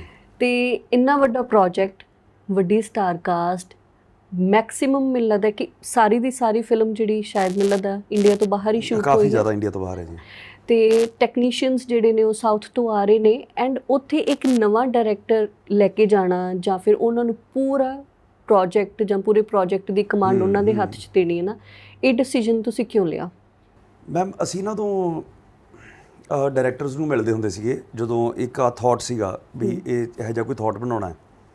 ਅਸੀਂ ਕਾਫੀ ਡਾਇਰੈਕਟਰਸ ਨਾਲ ਗੱਲ ਕੀਤੀ ਸੀਗੀ, ਕਾਫੀਆਂ ਨੂੰ ਮਿਲਿਆ ਸੀਗਾ ਤੇ ਹਰਮਨ ਵਾਸ ਵਨ ਆਫ ਦੈਮ। ਹਰਮਨ ਨੂੰ ਮੈਨੂੰ ਯਾਦ ਆ 3 ਵਾਰੀ ਅਲੱਗ-ਅਲੱਗ ਟਾਈਮ ਤੇ ਮਿਲੇ ਸੀਗੇ। ਹਰਮਨ ਤੋਂ ਬਾਅਦ ਫਿਰ ਆਪਾਂ ਮਿਲਣਾ ਹੋਰ ਸ਼ੁਰੂ ਕੀਤਾ ਹੋਇਆ ਸੀਗਾ, ਫਿਰ ਇੱਕ ਵਾਰੀ ਹਰਮਨ ਨੂੰ ਦੁਬਾਰਾ ਬੁਲਾਇਆ। ਸੋ ਹਰਮਨ ਨੂੰ ਦੁਬਾਰਾ ਮਿਲ ਕੇ ਤੀਜੀ ਵਾਰੀ ਫਾਈਨਲ ਕਰਨ ਦਾ ਮਕਸਦ ਇਹ ਸੀ, ਮੈਂ ਤੇ ਸ਼ਮਸ਼ੇਰ ਸੰਧੂ ਸੀਗੇ, ਅਸੀਂ ਦੋਨੋਂ 2 ਜਣਿਆਂ ਨੇ ਸ਼ੁਰੂ ਕੀਤਾ ਸੀ ਪ੍ਰੋਜੈਕਟ ਜੀ। ਇੱਕ ਤੁਹਾਨੂੰ ਜਦੋਂ ਤੁਸੀਂ ਕਿਸੇ ਨਾਲ ਬੈਠੇ ਹੁੰਦੇ ਹੋ, ਜਦੋਂ ਤੁਸੀਂ ਕੋਈ ਆਪਣੀ ਗੱਲ ਸੁਣਾਉਂਦੇ ਹੋ ਜਾਂ ਉਹ ਤੁਹਾਨੂੰ ਸੁਣਾਉਂਦਾ, ਤੁਹਾਨੂੰ ਨਾ ਉਹਦੇ ਚੁੱਪ 'ਚ ਵੀ ਤੇ ਰਿਐਕਸ਼ਨ 'ਚ ਵੀ ਪਤਾ ਲੱਗ ਜਾਂਦਾ ਯਾਰ ਵੀ ਤੁਸੀਂ ਇੱਕ ਪੇਜ ਤੇ ਹੋ। ਸੋ ਜਦੋਂ ਮੈਂ ਕੋਈ ਗੱਲ ਰੱਖਦਾ ਸੀਗਾ ਟੇਬਲ ਤੇ ਜਾਂ ਕੋਈ ਪੁੱਟ ਅਕ੍ਰੋਸ ਕਰਦਾ ਸੀਗਾ ਹਰਮਨ ਨੂੰ, ਉਹਦੀ ਅੱਖਾਂ 'ਚ ਜਿਹੜੀ ਇੱਕ ਚਮਕ ਜੀ ਹੁੰਦੀ ਸੀਗੀ ਜਾਂ ਜਦੋਂ ਉਹਦਾ ਹਾਂ ਕਰਨ ਦਾ ਤਰੀਕਾ ਹੁੰਦਾ ਸੀਗਾ, ਉਹ ਤੋਂ ਪਤਾ ਲੱਗਦਾ ਸੀਗਾ ਵੀ ਇਹਨੂੰ ਮੇਰੀ ਗੱਲ ਸਮਝ ਆ ਰਹੀ ਹੈ। ਸੋ ਮੈਨੂੰ ਲੱਗਦਾ ਵੀ ਇਹਦੇ 'ਚ ਡਾਇਰੈਕਟਰ ਦਾ ਐਕਸਪੀਰੀਅੰਸ ਡੈਫੀਨਿਟਲੀ ਮੈਟਰ ਕਰਦਾ ਹੀ ਕਰਦਾ, ਬਟ ਅਪਾਰਟ ਫਰੋਮ ਦੈਮ ਜੋ ਇੱਕ ਰਾਈਟਰ ਨੂੰ ਤੇ ਇੱਕ ਪ੍ਰੋਡਿਊਸਰ ਨੂੰ ਇੱਕ ਡਾਇਰੈਕਟਰ 'ਚੋਂ ਚਾਹੀਦਾ ਹੁੰਦਾ ਨਾ, ਉਹ ਹੁੰਦਾ ਵੀ ਤੁਸੀਂ ਤੇ ਉਹ as a technician and producer ਜੀ ਇੱਕ ਪੇਜ ਤੇ ਆ ਜਾਓ। ਮਤਲਬ ਜੇ ਮੈਂ ਕੋਈ ਗੱਲ ਕਰਦਾ ਉਹ ਰੈਫਰੈਂਸ ਕੱਢਦਾ ਹੁੰਦਾ ਸੀ, ਕਹਿੰਦਾ ਵੀਰੇ ਇਹੋ ਜਿਹਾ ਚਾਹੀਦਾ ਆਪਾਂ ਨੂੰ, ਸੀਨ ਕੱਢਦਾ ਹੁੰਦਾ ਸੀਗਾ। ਮੈਂ ਕਿਹਾ ਬਿਲਕੁਲ ਆਹੀ ਚਾਹੀਦਾ। ਫਿਰ ਜਦੋਂ 2 ਵਾਰੀ ਮਿਲ ਕੇ ਹਟ ਗਏ ਸੀਗੇ ਅਸੀਂ, ਬਾਕੀਆਂ ਨੂੰ ਮਿਲੇ ਆ, ਮੈਂ ਸ਼ਮਸ਼ੇਰ ਸੰਧੂ ਨੂੰ ਕਿਹਾ ਸੀਗਾ ਸਾਡੇ ਐਗਜ਼ੈਕਟਿਵ ਪ੍ਰੋਡਿਊਸਰ ਜੀ, ਮੈਂ ਕਿਹਾ ਯਾਰ ਮੈਨੂੰ ਦੁਬਾਰਾ ਦਿਮਾਗ ਹਰਮਨ ਤੇ ਜਾਂਦਾ ਪਿਆ ਯਾਰ, ਵੀ ਉਹ ਗੱਲ ਉਹੀ ਹੂਬਹੂ ਸਮਝਦਾ ਪਿਆ ਜੀ ਮੈਂ ਕਹਿਣੀ ਚਾਹ ਰਿਹਾ। ਮਤਲਬ ਜੇ ਮੇਰੇ ਬੋਲ ਨੇ ਉਹਨੂੰ ਕੋਈ ਤਸਵੀਰ ਵਿੱਚ ਜੇ ਟਰਾਂਸਲੇਟ ਕਰਦਾ ਪਿਆ ਤੇ ਉਹ ਹਰਮਨ ਢਿੱਲੋਂ ਸੀ। ਫਿਰ ਮੈਂ ਕਿਹਾ ਯਾਰ ਹਰਮਨ ਨਾਲ ਹੀ ਕਰਦੇ ਆ ਤੇ ਇਹਨੂੰ I think it will not be a bad, and I think it is not a bad decision at all. ਬਿਲਕੁਲ ਟ੍ਰੇਲਰ ਦੇਖ ਕੇ ਤਾਂ ਲੱਗ ਰਿਹਾ ਕਿ it's not. See, what matters is also the ambition of the filmmaker and the ambition of the producer. ਬਿਲਕੁਲ ਜਿੱਥੇ ਸ਼ੁਰੂ ਕਰਦੇ ਨੇ ਕਿ I want to make the best action film ever made in Punjab, ਇਹ ਖਿਆਲ ਨਾਲ ਅੱਗੇ ਵਧਣਗੇ, ਇਹ ਖਿਆਲ ਨਾਲ ਕਾਸਟਿੰਗ ਕਰਨਗੇ, ਟੈਕਨੀਸ਼ੀਅਨ ਲਾਣਗੇ ਤੇ ਉਹ ਵਿਜ਼ਨ ਪੂਰੇ ਕਰਨ ਲਈ ਜੋ ਕੁਝ ਕਰਨਾ ਜਿਹੜਾ ਇਹਨਾਂ ਨੇ ਕੀਤਾ ਹੈ, that itself becomes an inspiration ਕਿ ਇਹ ਪੰਜਾਬੀ ਫਿਲਮ ਦਾ ਸਟੈਂਡਰਡ ਇੱਕ ਹੋਰ ਲੈਵਲ ਅੱਗੇ ਲਾਣਾ ਚਾਹੁੰਦੇ ਨੇ, ਉਠਾਉਣਾ ਚਾਹੁੰਦੇ ਨੇ। ਤੇ ਇਸ ਲਈ ਮੈਨੂੰ ਲੱਗਦਾ ਕਿ ਇਸ ਫਿਲਮ ਦਾ ਐਕਸ਼ਨ ਐਕਸੈਪਸ਼ਨਲ ਹੋਏਗਾ ਜੀ, ਤੇ hopefully it will excite the audience, hopefully people will love the action, but also the emotion, ਇਹ ਸਿਰਫ ਐਕਸ਼ਨ ਨਹੀਂ ਹੈ, ਇਮੋਸ਼ਨ ਵੀ ਬਹੁਤ ਵੱਡਾ ਹੈ। What a father can do for a daughter and for his wife. I hope for the best for this film. I believe people will like it. And I hope that people, ਜਿਵੇਂ ਹੁਣ ਆਦਤ ਬਦਲ ਗਈ ਹੈ ਕਿ ਵਾਪਸ ਲੋਕ cinema ਆਉਣ ਲੱਗੇ ਨੇ, ਬਿਲਕੁਲ, ਕਿ ਹੋਪਫੁਲੀ ਇਹ ਟ੍ਰੈਂਡ ਕੰਟੀਨਿਊ ਹੋਏਗਾ ਤੇ ਪਿਕਚਰ ਨੂੰ ਥੀਏਟਰਾਂ 'ਚ ਰਿਵਾਰਡ ਮਿਲੇਗਾ। ਇਹ ਮੇਰੀ ਹੋਪ ਹੈ, ਮੇਰੀ ਤਮੰਨਾ ਹੈ, ਮੇਰੀ ਬਿਲੀਫ ਹੈ ਕਿ ਇਹ ਟ੍ਰੈਂਡ ਸ਼ੁਰੂ ਹੋ ਗਿਆ ਤੇ ਇਹ ਟ੍ਰੈਂਡ ਰਿਵਰਸ ਨਹੀਂ ਹੋਣਾ ਚਾਹੀਦਾ। ਬਿਲਕੁਲ। ਐਂਡ ਟ੍ਰੇਲਰ ਤੋਂ ਇਹ ਵੀ ਲੱਗ ਰਿਹਾ ਕਿ ਜਿਵੇਂ ਬਹੁਤੇ ਮੇਕਰਸ ਹੁਣੇ ਗੱਲ ਕਰਦੇ ਨੇ ਕਿ ਕੁਝ ਵੀ ਬਲੈਕ ਐਂਡ ਵਾਈਟ ਨਹੀਂ ਹੁੰਦਾ, ਐਂਡ ਇਸ ਫਿਲਮ ਦੇ ਟ੍ਰੇਲਰ ਤੋਂ ਵੀ ਇਹੀ ਲੱਗ ਰਿਹਾ ਕਿ ਇਹ black and white characters the film ਨਹੀਂ ਹੈ। ਨਹੀਂ, ਇਹ ਇਨਫੈਕਟ ਮੇਰਾ ਸ਼ੇਡ ਹੀ ਜਿਹੜਾ ਉਹ ਬਲੈਕ ਐਂਡ ਵਾਈਟ 'ਚ ਨਹੀਂ ਪਾਇਆ ਜਾ ਸਕਦਾ। ਮੈਂ ਆਮ ਨੀਦਰ ਅ ਹੀਰੋ ਤੇ ਨੋਰ ਅ ਵਿਲਨ। ਇਹ ਬੇਸਿਕਲੀ ਇੱਕ ਐਂਟੀ ਹੀਰੋ ਦੀ ਕਹਾਣੀ ਆ, ਬਟ ਉਹ ਐਂਟੀ ਹੀਰੋ ਕਿਉਂ ਹੈ, ਉਹਦੇ ਪਿੱਛੇ ਕੌਣ ਬੰਦੇ ਇਨਵੋਲਵਡ ਨੇ, if is charged with international crimes, ਕੀ ਉਹ ਕ੍ਰਾਈਮਸ ਉਹਨੇ ਕੀਤੇ ਸੀਗੇ ਕਿ ਫਰੇਮਡ ਹੈ ਤੇ ਕਿਉਂ ਕੀਤੇ ਸੀਗੇ, ਕਿਹਦੇ ਕਹਿਣ ਤੇ ਕੀਤੇ ਸੀਗੇ ਤੇ ਕਿਹਦੀ ਗਲਤੀ ਹੈ, ਇਹਦੀ ਹੈ, ਇਹਦਾ ਨਾਮ ਆਇਆ ਕਿ so all of that is a back story ਜਿਹੜੀ during the course of the film continuously ਅਸੀਂ ਦਿਖਾ ਰਹੇ ਹਾਂ ਕਿਵੇਂ ਇੱਕ ਐਂਟੀ ਹੀਰੋ ਬਣਦਾ। ਹਾਂਜੀ ਹਾਂ, ਸਾਈਕੋਲੋਜੀਕਲ ਜਰਨੀ ਵੀ ਡੈਫੀਨਿਟਲੀ ਵੀ ਇੱਕ ਉਹਦੀ ਸਿਲੈਕਸ਼ਨ ਕਿਵੇਂ ਹੁੰਦੀ ਹੈ ਤੇ ਉਹਨੂੰ ਟ੍ਰੇਨ ਕਿਵੇਂ ਕੀਤਾ ਜਾਂਦਾ ਤੇ ਉਹਨੂੰ ਕਾਹਦੇ ਲਈ ਕੀਤਾ ਜਾਂਦਾ ਹੈ। ਫਿਰ eventually his only mistake that this character did was to fall in love। ਤੇ ਜਦੋਂ ਇਹਨੂੰ ਚੁਣਿਆ ਗਿਆ ਸੀਗਾ ਤਾਂ ਪਹਿਲੀ ਗੱਲ ਤੇ this guy is not a gangster, ਜੇ ਕਿਸੇ ਕਈਆਂ ਨੂੰ ਭੁਲੇਖਾ ਲੱਗਦਾ, ਕਿਉਂਕਿ ਯਾਰ ਮਾਰ ਤਾੜ ਜਿਹੜੀ ਚੱਲਦੀਆਂ ਫਿਲਮਾਂ ਉਹਦੇ ਲੋਕੀ ਕਹਿੰਦੇ ਯਾਰ ਗੈਂਗਸਟਰ ਹੋਣਾ। ਸੋ this guy is not a gangster, he never was। ਇਹਨੂੰ ਕਿਸੇ ਖਾਸ ਮਕਸਦ ਲਈ ਚੁਣਿਆ ਤੇ ਤਿਆਰ ਕੀਤਾ ਗਿਆ। ਇਹਦੇ ਵਿੱਚ ਸਟਾਰਟਿੰਗ ਤੋਂ ਇੱਕ ਚੀਜ਼ ਇੰਸਟਾਲ ਕੀਤੀ ਹੋਈ ਸੀਗੀ ਵੀ ਤੈਨੂੰ ਇਸ਼ਕ, ਕਿਸੇ ਵੀ ਤਰ੍ਹਾਂ ਦਾ ਇਸ਼ਕ ਕਰਨਾ, ਦਰਦ ਹੋਣਾ ਜਾਂ ਗਮ ਹੋਣਾ ਤੈਨੂੰ ਮਨਜ਼ੂਰ ਨਹੀਂ ਹੈਗਾ ਸਾਨੂੰ ਵੀ ਤੈਨੂੰ ਹੋਵੇ। You are not allowed to have those human emotions, ordinary human emotions. ਤੇ ਇਹਦੇ ਤੋਂ ਇੱਕੋ ਹੀ ਗਲਤੀ ਹੁੰਦੀ ਹੈ ਵੀ ਇਹਨੂੰ ਇਸ਼ਕ ਹੋ ਜਾਂਦਾ ਤੇ ਉਹ ਇਸ਼ਕ ਦਾ ਨਤੀਜਾ ਇਹਦੇ ਜ਼ਿੰਦਗੀ 'ਚ ਇੱਕ ਬੱਚਾ ਆ ਜਾਂਦਾ। ਉਹ ਚੀਜ਼ਾਂ ਕਈਆਂ ਨੂੰ ਨਾ ਮਨਜ਼ੂਰ ਹੁੰਦੀਆਂ ਨੇ। ਸੋ ਉਹਦੇ ਵਿੱਚ ਡਿਊਰਿੰਗ ਦੈਟ ਕੋਰਸ ਇਹਨੂੰ ਕਿਵੇਂ ਜਿਹੜੇ ਆਪਾਂ ਵੇਖਦੇ ਹਾਂ ਚੇਜ਼ ਸੀਕੁਐਂਸਿਸ ਨੇ, ਪੁਲਿਸ ਮਗਰ ਪਈ ਰਹਿੰਦੀ ਆ। So this is basically a biggest manhunt of a man on a hunt। So this man is on a hunt। ਜਿਹੜੇ antagonists ਨੇ ਉਹਨਾਂ ਨਾਲ ਲੜਾਈ ਹੈ, ਬਟ ਇਹਦੀ ਕੋਈ ਪਾਸਟ ਦੀ ਲੜਾਈ ਹੈ ਜਿਹਦੇ ਕਰਕੇ ਬੇਸਿਕਲੀ ਸਾਰੀ ਗਵਰਨਮੈਂਟ ਬੜੀ ਇੰਟਰਸਟਿੰਗ ਸਟੋਰੀ, ਬਹੁਤ ਇੰਟਰਸਟਿੰਗ ਸਟੋਰੀ। ਕਈ ਲੈਵਲਸ ਨੇ, ਕਈ ਐਸਪੈਕਟਸ ਨੇ ਸਟੋਰੀ ਦੇ, emotional level, drama level, past, future, everything. And ਇਸ ਫਿਲਮ ਦੇ ਕਰੈਕਟਰ ਲਈ ਜਿਹੜੀਆਂ ਕੁਝ ਚੀਜ਼ਾਂ ਨੇ ਜਿਨ੍ਹਾਂ ਨੇ ਉਹਨੂੰ ਬਣਾਇਆ ਉਹਨਾਂ ਨੂੰ ਨਾਮਨਜ਼ੂਰ ਨੇ, ਤਾਂ ਪੰਜਾਬੀ ਆਡੀਅנס ਨੂੰ ਵੀ ਕਿਤੇ ਨਾ ਕਿਤੇ ਇਹ ਚੀਜ਼ ਨਾਮਨਜ਼ੂਰ ਹੁੰਦੀ ਹੈ ਕਿ ਫਿਲਮ ਬਹੁਤ ਜ਼ਿਆਦਾ ਟ੍ਰੈਜਿਕ ਨਹੀਂ ਹੋਣੀ ਚਾਹੀਦੀ, ਉਹਦੀ ਸਟੋਰੀ ਬਹੁਤ ਜ਼ਿਆਦਾ ਟ੍ਰੈਜੇਡੀ ਵਾਲੀ ਨਹੀਂ ਹੋਣੀ ਚਾਹੀਦੀ, ਹੈਪੀ ਐਂਡਿੰਗਸ ਨੂੰ ਅਸੀਂ ਜ਼ਿਆਦਾ ਪਸੰਦ ਕਰਦੇ ਹਾਂ ਨਾ। ਉਹ ਕਿਤੇ ਤੁਹਾਡੇ ਮਨ 'ਚ ਕੋਈ ਡਾਊਟ ਔਰ ਸੈਕਿੰਡ ਥਾਟ ਕੋਈ ਹੈ ਕਿ ਆਡੀਅנס ਦੀ ਐਕਸੈਪਟੈਂਸ ਕਿਵੇਂ ਦੀ ਹੋਊਗੀ? ਐਕਸੈਪਟੈਂਸ ਦੀ ਜੇ ਮੈਂ ਐਜ਼ ਅ ਪ੍ਰੋਡਿਊਸਰ, ਬਤੌਰ ਪ੍ਰੋਡਿਊਸਰ ਗੱਲ ਕਰਾਂ ਤੇ ਮੈਨੂੰ ਜੋ ਜਿਹੜਾ ਮੇਰਾ ਛੋਟਾ ਜਿਹਾ ਕੋਈ ਕਰੀਅਰ ਹੈਗਾ ਜੀ ਫਿਲਮ ਮੇਕਿੰਗ, ਉਹਦੇ ਵਿੱਚ ਮੈਨੂੰ ਇੱਕੋ ਚੀਜ਼ ਪਤਾ ਲੱਗੀ ਆ ਵੀ ਕੋਈ ਵੀ ਚੀਜ਼ ਸ਼ੋਰ ਸ਼ਾਰਟ ਨਹੀਂ ਹੈਗੀ। ਇਸ ਚੀਜ਼ ਦੀ ਕੋਈ ਕੈਲਕੂਲੇਸ਼ਨ ਅੱਜ ਤੱਕ ਨਹੀਂ ਕਰ ਸਕਿਆ ਵੀ ਕਿਹੜੀ ਚੀਜ਼ ਆਡੀਅנס ਨੂੰ ਮਨਜ਼ੂਰ ਆ ਕਿਹੜੀ ਨਹੀਂ। ਬਿਲਕੁਲ।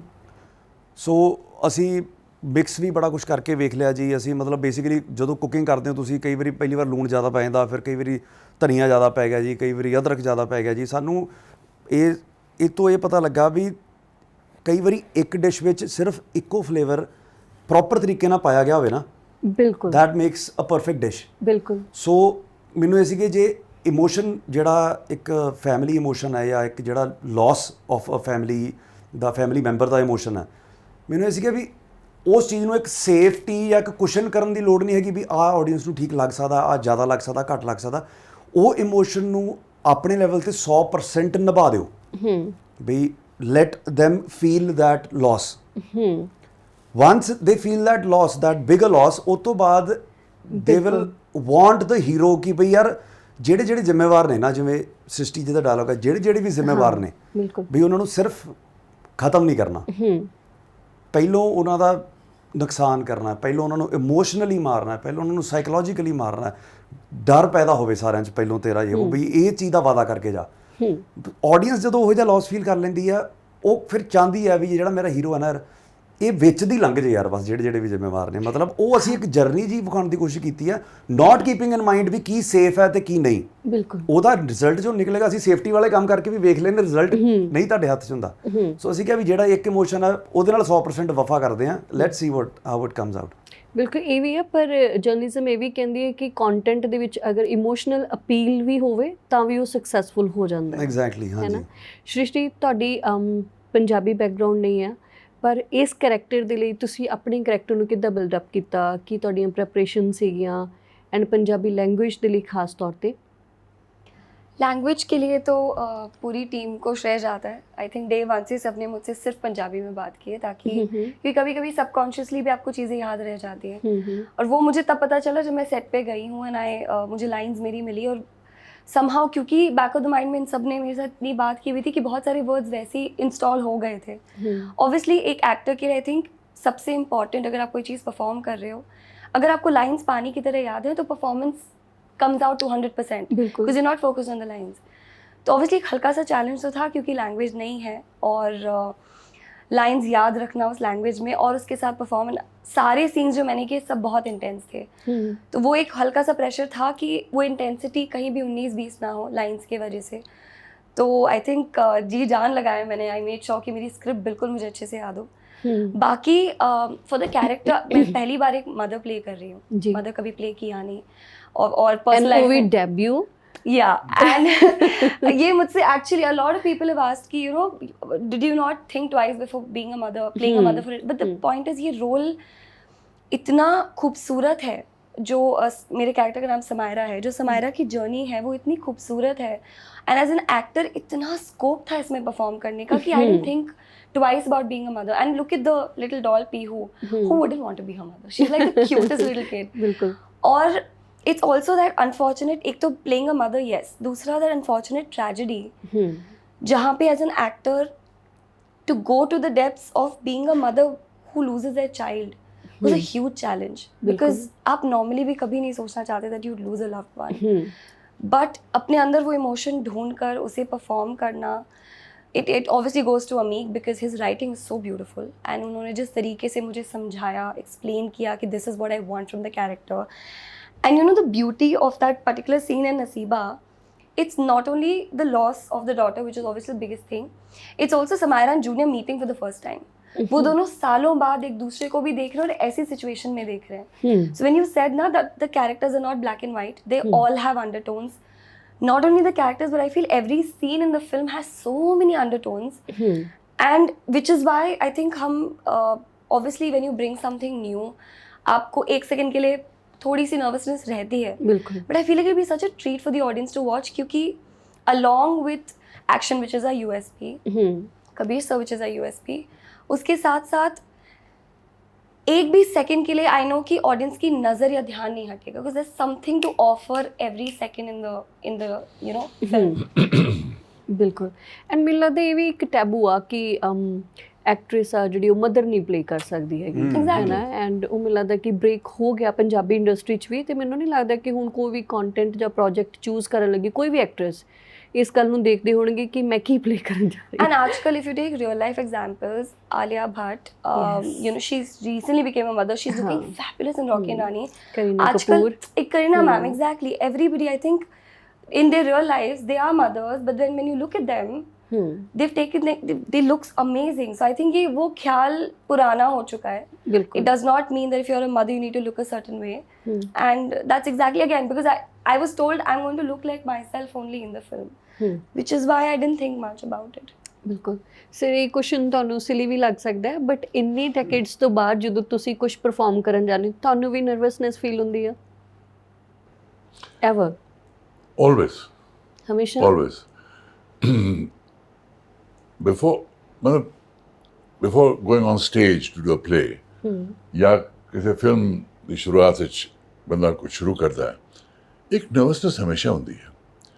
फर्क ये है कि ਜਿਹੜੇ ਐਮੇਚਰਸ ਨੇ ਉਹ ਘਬਰਾ ਜਾਂਦੇ ਨੇ ਨਰਵਸਨੈਸ, ਜਿਹੜੇ ਪ੍ਰੋਫੈਸ਼ਨਲਸ ਨੇ ਉਹ ਸਿੱਖ ਜਾਂਦੇ ਨੇ ਇਸ ਨਰਵਸਨੈਸ ਨੂੰ ਕਿਵੇਂ ਟਰਾਂਸਫਾਰਮ ਕਰਕੇ ਇੱਕ એનર્ਜੀ ਬਣਾਉਣਾ, ਉਹ ਇੱਕ એનર્ਜੀ ਬਣ ਜਾਂਦੀ ਹੈ ਜਿਹੜੀ ਪਰਫਾਰਮੈਂਸ ਵਿੱਚ ਹੈਲਪ ਕਰਦੀ ਹੈ, ਪ੍ਰੋਜੈਕਸ਼ਨ ਆਫ ਪਾਵਰਫੁਲ ਰੋਲ ਵਿੱਚ ਹੈਲਪ ਕਰਦੀ ਹੈ। तो एक नेगेटिव एनर्जी या डाउटफुल एनर्जी लैके ट्रांसफॉर्म करने का तरीका जिहड़ा है वो प्रोफेशनल जानते हैं। एंड इस कैरेक्टर के लिए तुहानू होमवर्क करना पिया ਜਾਂ नहीं? होमवर्क तो हर कैरेक्टर नाल हुंदा है। ਇਹਦੇ 'ਚ ਕੀ ਸੀ ਕਿ कैरेक्टर ਦੇ ਸੀन्स जिन्ने सीगे ਉਹਦੇ 'ਚ एक पावर प्रोजेक्ट होनी चाहिए है, एक थ्रेट प्रोजेक्ट होना चाहिए ताकि लगे कि हीरो दी ऑपोजिशन बहुत वड्डी है कि हीरो इस बंदे नूं किस तरह सबड्यू कर सकता है, लगना चाहिए कि इम्पॉसिबल है। वो सेंस ऑफ थ्रेट जिहड़ी है क्रिएट करना वो एक्टर का काम है, मेरा काम सीगा इस फिल्म में। तो मैं चाहता सी कि हर सीन में एक फीलिंग आनी चाहिए है कि ये बंदे नूं हराना बहुत मुश्किल है, इम्पॉसिबल है। तो क्योंकि जे हीरो फाइनली कॉन्कर करता है उन्ना वड्डा हीरो लगता है। So my thing was to give the maximum power to the role and that's what I try to do. And तुहानू इन्ने सालों बाद 13 सालों बाद पंजाबी फिल्म करके किवें लग्या? बहुत पंजाबी लोकां दे नाल, बहुत पंजाबी इंडस्ट्री दे चंगा नाल लग्या मैनू। जब मैं पंजाब आना मैनू बहुत एक तो सुकून मिलता है जब मैं हरमंदर साहब जाके मत्था टेकना या अपने पिंड डेरा बाबा नानक के दरबार साहब जाके मत्था टेकना। सैकेंड मैनू एनर्जी मिलती है कि पंजाब जगह मैं, this is where my home is, this is where my heart is. And so to do a Punjabi film मैनू एक एक्सट्रा एनर्जी दिंदी है कि मैं पंजाबियों लिए पिक्चर बना रहे हैं, ਇਹਦੇ 'ਚ ਕੁਝ ਗੱਲ ਹੋਣੀ ਚਾਹੀਦੀ ਹੈ। ਕੀ ਬਾਤ ਹੈ, ਥੈਂਕ ਯੂ। ਇਹ ਸਾਡੇ ਲਈ ਬਹੁਤ ਵੱਡੀ ਗੱਲ ਹੈ। 11 ਸਾਲ ਪਹਿਲਾਂ ਜਦੋਂ ਇਹਨਾਂ ਦੀ ਯਾਰਾ ਉਹ ਦਿਲਦਾਰਾ ਫਿਲਮ ਆਈ ਸੀ, ਐਂਡ ਉਹਦੀ ਪ੍ਰਮੋਸ਼ਨ ਦੀ ਇੱਕ ਇੰਟਰਵਿਊ ਤੁਹਾਡੀ ਸ਼ਾਇਦ ਕੈਨੇਡਾ ਦੀ ਕੋਈ ਇੰਟਰਵਿਊ ਸੀਗੀ, ਤੇ ਉਹਦੇ ਵਿੱਚ ਸਰ ਕਹਿ ਰਹੇ ਨੇ ਕਿ ਮੈਂ ਹਰਭਜਨ ਨਾਲ ਕੰਮ ਕਰਨਾ ਚਾਹੁੰਦਾ ਸੀ, ਹਰਭਜਨ ਨੂੰ ਮੈਂ ਬਹੁਤ ਪਸੰਦ ਕਰਦਾ ਹਾਂ। ਉਹ ਵੀ ਐਂਡ ਜੋ ਗੱਲਾਂ ਹੁਣ ਅਸੀਂ ਦੋ ਡਿਸਕਸ ਕੀਤੀਆਂ ਇਹਨਾਂ ਦੀ ਹੰਬਲਨੈਸ ਦੀਆਂ, ਉਹ ਸੱਚੀ ਬਹੁਤ ਹੈਰਾਨ ਕਰਦੀਆਂ ਨੇ ਕਿ ਇੱਕ ਐਡਾ ਵੱਡਾ ਐਕਟਰ ਬਿਲਕੁਲ ਉਹਦਾ ਕਿਸੇ ਨਵੇਂ ਐਕਟਰ ਦੇ ਨਾਲ ਕੰਮ ਕਰਨ ਦੀ ਖੁਆਇਸ਼ ਹੋ ਸਕਦੀ ਹੈ। नहीं I have come to admire Ameek by seeing कि इन्हें किन्ने किन्ने लगन नाल काम कीता है, किन्नी किवें दिल लगा के उन्होंने परफॉर्मेंस दिती है, कमाल दा एक्शन किवें कीता है। I have great admiration for him and for Shrishti for the emotion that she put into the role. I am so thankful to have worked with these actors. Actor चाहता है कि दूजे एक्टर चंगे हो, ਬਿਲਕੁਲ टकराव ਵਿੱਚ ਕੁਝ ਮਜ਼ਾ ਆਏ। ਇਹ ਪਿਕਚਰ ਉਹ ਫੀਲਿੰਗ ਆਉਂਦੀ ਹੈ। ਬਿਲਕੁਲ। ਐਂਡ ਤੁਹਾਡੇ ਲਈ ਮੈਨੂੰ ਲੱਗਦਾ ਹੈ ਕਿ ਬਿਗੇਸਟ ਕੰਪਲੀਮੈਂਟ ਹੈ ਤੁਹਾਡੇ ਦੋਵਾਂ ਦੇ ਲਈ ਕਿਉਂਕਿ I ਬਤੌਰ have no clue how to react right now. I don't. I don't.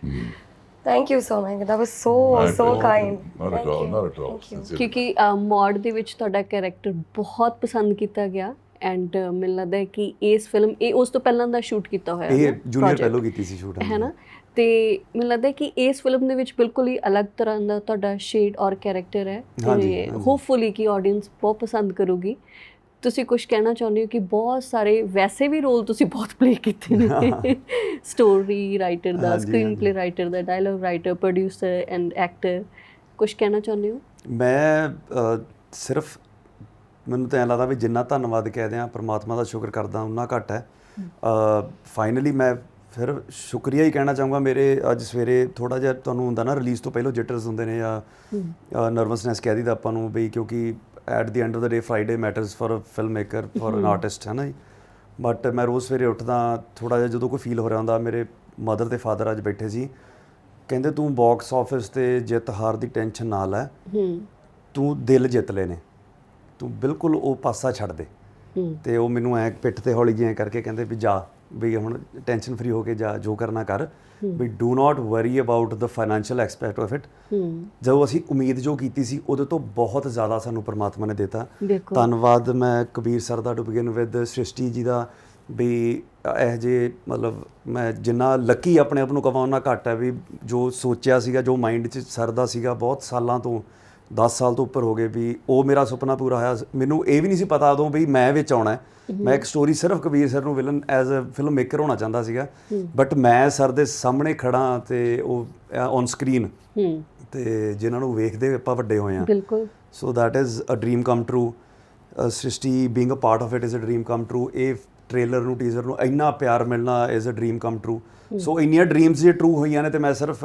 ਪਰਮਾਤਮਾ ਦਾ ਸਾਰਿਆਂ ਦਾ ਆਡੀਅנס ਦਾ ਬਸ ਸ਼ੁਕਰੀਆ ਅਦਾ ਕਰਨਾ ਚਾਹੁੰਦਾ ਜੀ ਐਂਡ ਇਹ ਪੰਜਾਬੀ ਸਿਨੇਮਾ ਲਈ ਵੀ ਡ੍ਰੀਮ ਕਮ ਟਰੂ ਸੀ ਮੌੜ ਦੇ ਵੇਲੇ ਮੈਂ ਇੱਕ ਛੋਟਾ ਜਿਹਾ ਰਾਈਟਅਪ ਲਿਖਿਆ ਸੀ ਜਿੱਥੇ ਮੈਂ ਲਿਖਿਆ ਸੀਗਾ ਕਿ ਮੌੜ ਦੇ ਆਉਣ ਤੋਂ ਪਹਿਲਾਂ ਕਿ ਇਹੋ ਜਿਹੀਆਂ ਫਿਲਮਾਂ ਦੀ ਕਲਪਨਾ ਕੀਤੀ ਜਾਂਦੀ ਸੀਗੀ ਪਰ ਮੌੜ ਨੇ ਉਹ ਪ੍ਰੂਵ ਕੀਤਾ ਕਿ ਉਹ ਕਲਪਨਾ ਰਿਐਲਿਟੀ ਵੀ ਹੋ ਸਕਦੀ ਆ ਐਂਡ ਜਦੋਂ ਇਸ ਫਿਲਮ ਦਾ ਟੀਜ਼ਰ ਹੀ ਪਹਿਲਾਂ ਬਾਹਰ ਆਇਆ ਸੀਗਾ ਤੇ ਉਦੋਂ ਵੀ ਲੱਗਿਆ ਸੀਗਾ ਕਿ ਓਕੇ ਪੰਜਾਬੀ ਫਿਲਮ ਵੀ ਇਦਾਂ ਬਣ ਸਕਦੀ ਹੈ ਹਾਂਜੀ ਹਾਂਜੀ ਹੈ ਨਾ ਤੇ ਉਹਦੇ ਲਈ ਤੁਹਾਨੂੰ ਸਾਰਿਆਂ ਨੂੰ ਬਹੁਤ ਸਾਰੀਆਂ ਮੁਬਾਰਕਾਂ ਐਂਡ ਥੈਂਕ ਯੂ ਸ੍ਰਿਸ਼ਟੀ ਕਿ ਤੁਸੀਂ ਇਸ ਫਿਲਮ ਨਾਲ ਆਪਣਾ ਡੈਬਿਊ ਕੀਤਾ ਇਸ ਫਿਲਮ ਨੂੰ ਆਪਣਾ ਡੈਬਿਊ ਚੂਜ਼ ਕੀਤਾ ਤੁਸੀਂ and thank you so much sir ਕਿ ਤੁਸੀਂ ਇੰਨੇ ਲੰਬੇ ਐਕਸਪੀਰੀਅੰਸ ਤੋਂ ਬਾਅਦ ਪੰਜਾਬੀ ਫਿਲਮਾਂ 'ਚ ਕੰਮ ਕਰਨ ਲਈ ਹਾਂ ਕੀਤੀ ਇਸ ਕੈਰੈਕਟਰ ਦੇ ਲਈ ਹਾਂ ਕੀਤੀ ਐਂਡ ਇਸ ਪ੍ਰੋਜੈਕਟ ਨੂੰ ਵੱਡਾ ਬਣਾਇਆ ਥੈਂਕ ਯੂ ਗੁਰਦੀਪ ਜੀ for your kind words thank you very grateful ਬੜੀ ਮਿਹਰਬਾਨੀ ਬਹੁਤ ਸ਼ੁਕਰੀਆ ਐਂਡ ਬਹੁਤ ਚੰਗਾ ਲੱਗਿਆ ਵੀ ਸੋਸ਼ਲ ਤੇ ਤੁਹਾਡੇ ਨਾਲ ਗੱਲ ਕਰਕੇ ਵੀ ਵਿਸ਼ ਯੂ ਗੁੱਡ ਲੱਕ ਸਤਿ ਸ਼੍ਰੀ ਅਕਾਲ ਸੋ ਮਚ ਕੱਲ ਨੂੰ ਹੀ ਇਹ ਫਿਲਮ ਰਿਲੀਜ਼ ਹੋ ਜਾਣੀ ਹੈ ਜੂਨੀਅਰ ਉਮੀਦ ਹੈ ਕਿ ਤੁਸੀਂ ਜ਼ਰੂਰ ਜਾਓਗੇ ਵੇਖਣ ਤੇ ਹਮੇਸ਼ਾ ਅਸੀਂ ਕਹਿੰਦੇ ਹੁੰਦੇ ਕਿ ਪੰਜਾਬੀ ਦੇ ਵਿੱਚ ਵੀ ਕੁਝ ਵੱਖਰਾ ਕਿਉਂ ਨਹੀਂ ਹੁੰਦਾ ਅਸੀਂ ਇੱਕੋ ਜਿਹੀਆਂ ਫਿਲਮਾਂ ਕਿਉਂ ਦੇਖਦੇ ਹਾਂ ਇੱਕੋ ਜਿਹੇ ਚਿਹਰੇ ਕਿਉਂ ਦੇਖਦੇ ਹਾਂ ਤਾਂ ਮੈਨੂੰ ਲੱਗਦਾ ਕਿ ਇਹ ਉਹ ਪ੍ਰੋਜੈਕਟ ਹੈ ਜਿਹੜਾ ਕਿ ਬਿਲਕੁਲ ਤਾਜ਼ਾ ਪ੍ਰੋਜੈਕਟ ਆ ਕਹਾਣੀ ਵੀ ਐਗਜ਼ੀਕਿਊਸ਼ਨ ਵੀ ਮੇਕਿੰਗ ਵੀ ਐਂਡ ਇਹਦੀ ਕਾਸਟਿੰਗ ਵੀ ਬਹੁਤ ਸਾਰੀਆਂ ਨਵੀਆਂ ਚੀਜ਼ਾਂ ਨੇ ਤੁਹਾਨੂੰ ਐਕਸਪੀਰੀਅੰਸ ਕਰਨ ਨੂੰ ਮਿਲਣਗੀਆਂ ਉਮੀਦ ਹੈ ਕਿ ਪਰਿਵਾਰ ਦੇ ਨਾਲ ਤੁਸੀਂ ਜਾਓਗੇ ਬਾਕੀ ਮੈਨੂੰ ਗੁਰਦੀਪ ਗਰੇਵਾਲ ਨੂੰ ਫਿਲਹਾਲ ਦੇ ਲਈ ਇਜਾਜ਼ਤ ਦੇ ਦਿਓ ਆਪਾਂ ਫਿਰ ਮਿਲਦੇ ਹਾਂ ਸਤਿ ਸ਼੍ਰੀ ਅਕਾਲ